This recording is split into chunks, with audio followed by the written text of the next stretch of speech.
The vows I took were his undoing. I married my enemy just to destroy him slowly.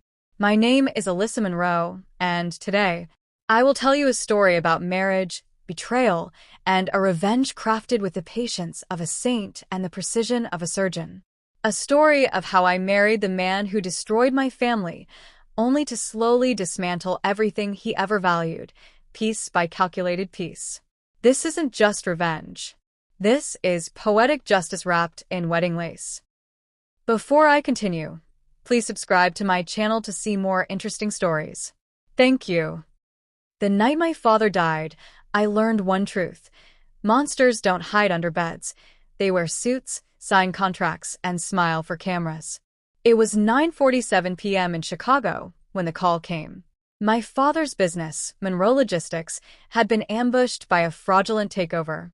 Everything he worked for was stripped, leaving him bankrupt overnight. 2 days later, the stress claimed his heart. And the man behind it? Ethan Blackwood, CEO of Blackwood Holdings, golden boy of Wall Street, America's visionary billionaire, and the most dangerous liar I'd ever meet.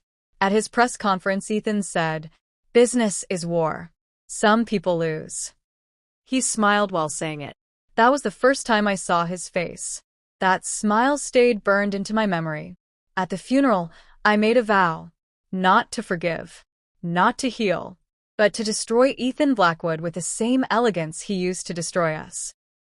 Not loudly, not violently, but slowly, like rust eating its way through steel. And the best way to destroy a man like him? Become the one thing he never expected: his wife. I spent months studying Ethan, his habits, weaknesses, business patterns, public interviews, even his ex-girlfriends. He loved 3 things. 1. Winning. 2. Being admired. 3. Women who look like trophies but thought like chess players. Perfect. I reinvented myself in New York City. New hair, new fashion, new job. I engineered a chance encounter at a luxury art gallery in Soho, his favorite hunting ground for new women and new investments. He noticed me instantly. "How have we never met?" he asked, eyes narrowing like I was a puzzle he wanted to solve. "But we have," I said. "Just not like this." It caught him off guard. Men like Ethan hate not knowing everything. He asked me out that night. I declined. And that's when I hooked him. Because Ethan doesn't pursue women. He pursues challenges. Within a week, he was sending flowers to my office. Within a month, he was calling daily. Within 3, he was obsessed. And as he fell deeper, I kept my smile sweet, while sharpening my knives behind it. By spring, Ethan was flying me to Miami for weekends, introducing me to senators, CEOs, and celebrities like I was already his wife. What he didn't know was that every conversation, every careless brag, every arrogant slip of the tongue was data. A villain always reveals himself when he feels safe. One night, on the balcony of a penthouse overlooking the Miami skyline, he pulled out a diamond the size of a raindrop. "Alyssa Monroe," he said, "be my wife." I stared at the ring, the symbol of his power, his ego, and soon his downfall. "Yes," I whispered. He kissed me fiercely, unaware that the tears on my cheeks weren't from joy. They were from the memory of my father gasping for breath, believing he had failed. From that moment on, Ethan proudly called me the future Mrs. Blackwood. But I already had another title in mind: his executioner. Our wedding took place in Los Angeles, a spectacle designed for headlines. Celebrities, golden chandeliers, white roses imported from Italy. Ethan's ego required nothing less. As I walked down the aisle, veil floating behind me, people whispered, "She's so lucky. He's finally settling down. They're the perfect power couple." If only they knew. When Ethan lifted my veil, his eyes were soft, almost human. He kissed me like he loved me. But I didn't feel butterflies. Only purpose. When the priest said, "You may kiss the bride," I whispered in my mind, "This is the first nail in your coffin." That night, as we flew to Maui for our honeymoon, Ethan toasted to a lifetime of power together. I toasted too, but to something else. A lifetime of revenge executed elegantly. Marriage gave me access, keys, passwords, documents, meetings. Ethan trusted me because he believed women didn't understand business. His mistake. While he slept beside me in our Manhattan penthouse, I quietly gathered evidence. Fraudulent accounts, hidden shell companies, illegal transactions masked as charitable donations. Ethan's empire wasn't built on genius, but on crimes. All I needed was timing. The first crack began with a misplaced document during a board meeting, one I printed and left on the wrong desk. It hinted at financial discrepancies inside Blackwood Holdings. The board started whispering. Ethan started panicking. Good. For the first time, he tasted insecurity. But this was just the appetizer. The main course of my revenge was still cooking. 3 months into marriage, Ethan's true nature surfaced. He began coming home late, smelling like expensive perfume. He thought I didn't know, but I knew everything.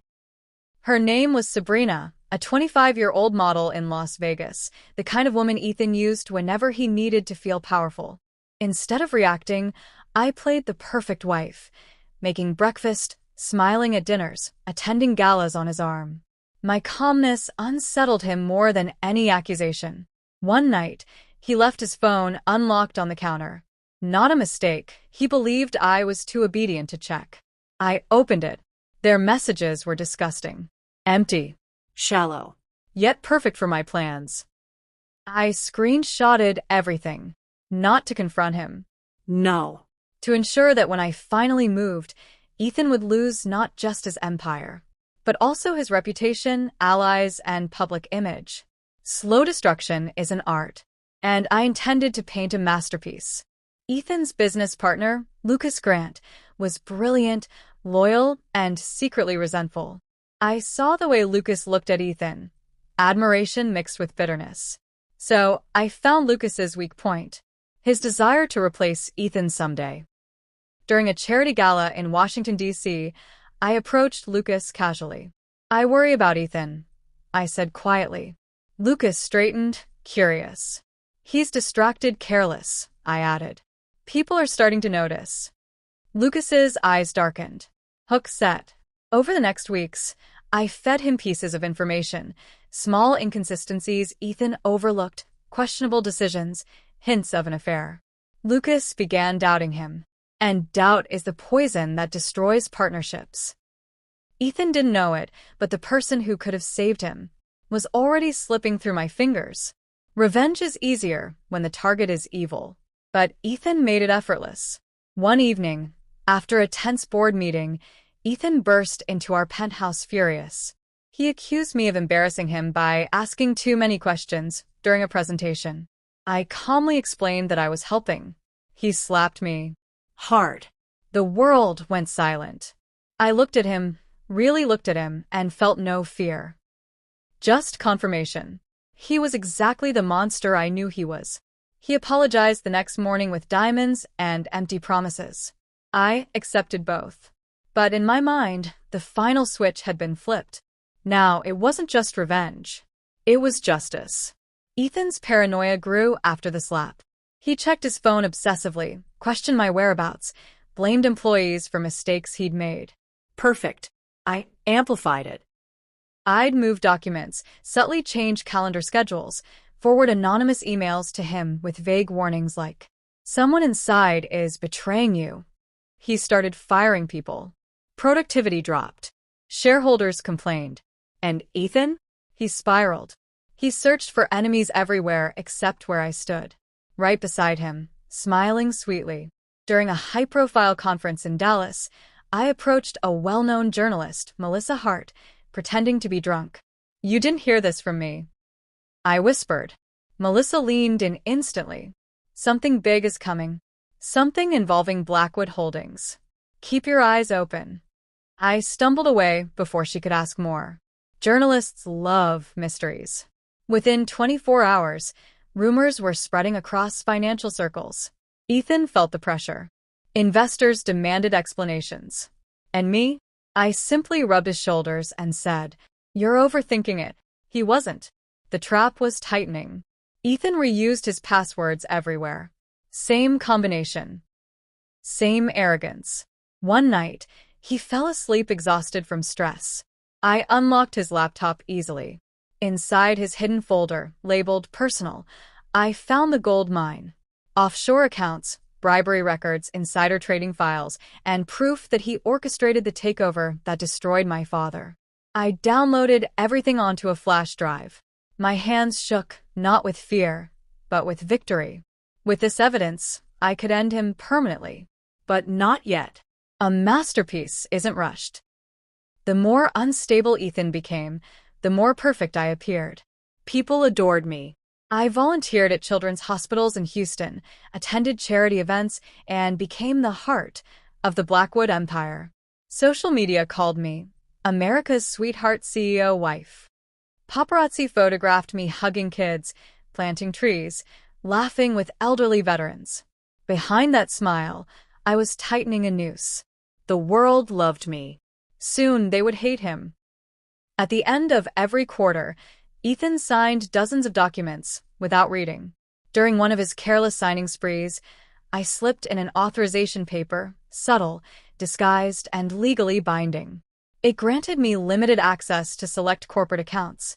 He signed it without looking. That signature was a bullet.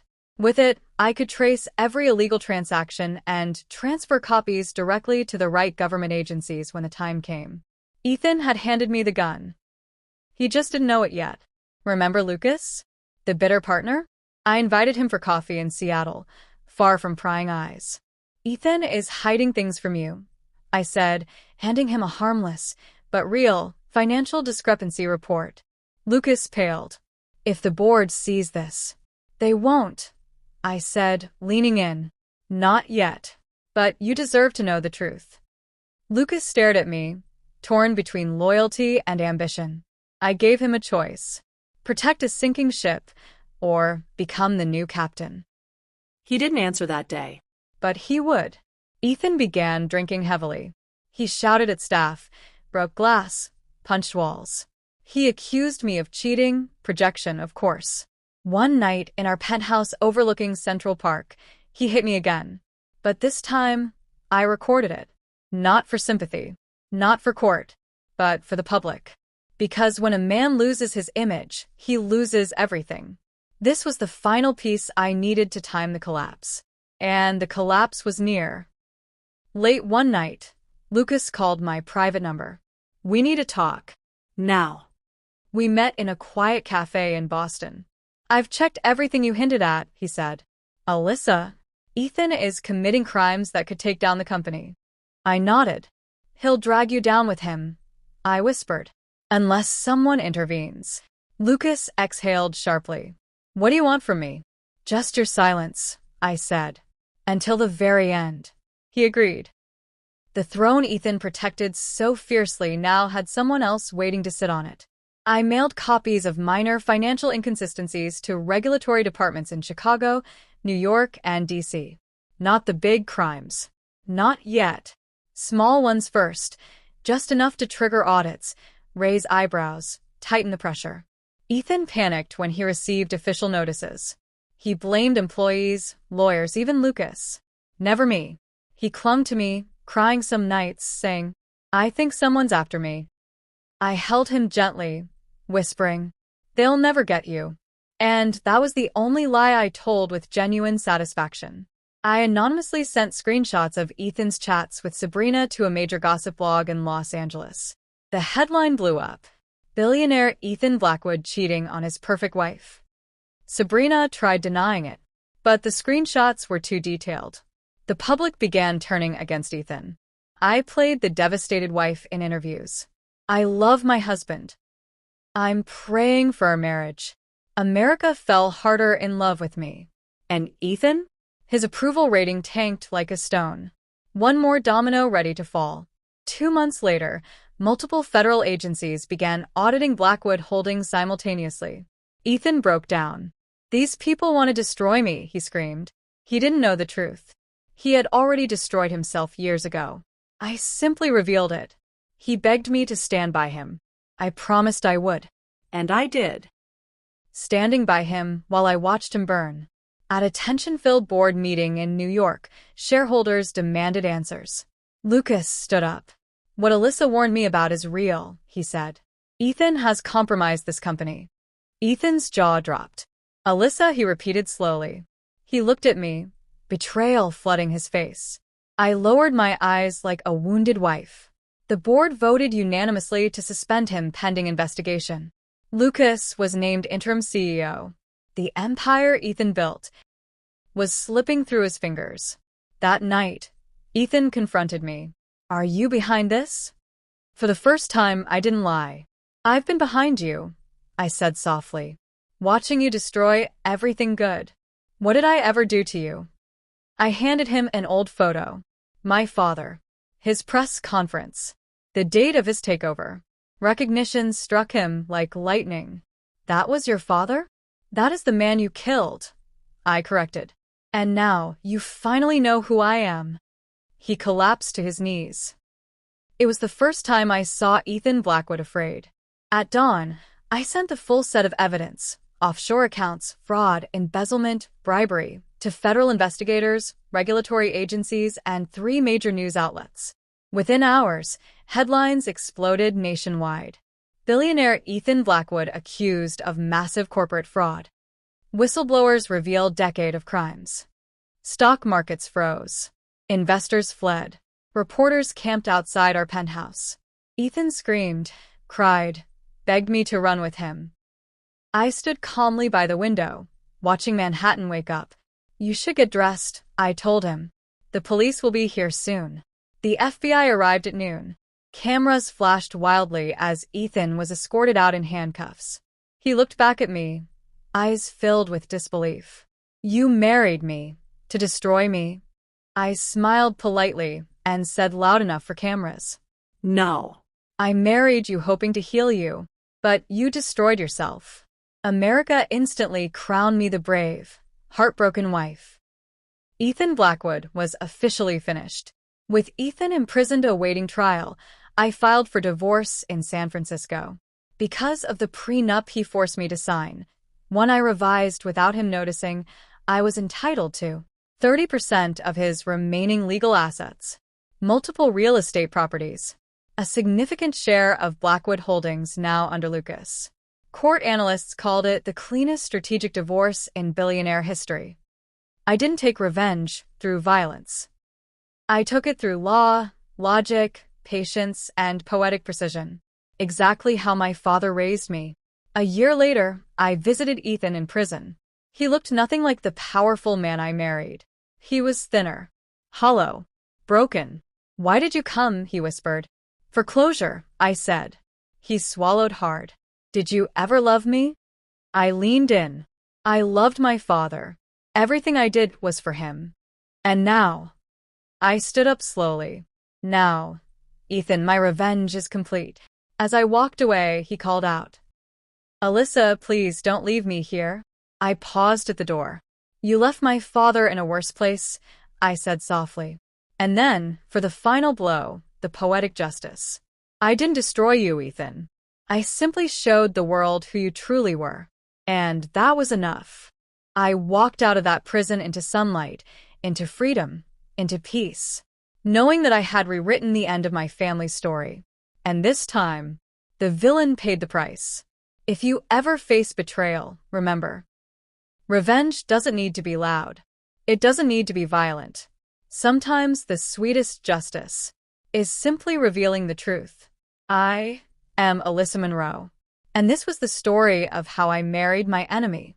To destroy him slowly. Thank you for listening to my story. Please don't forget to like, subscribe, and share my videos. Thank you.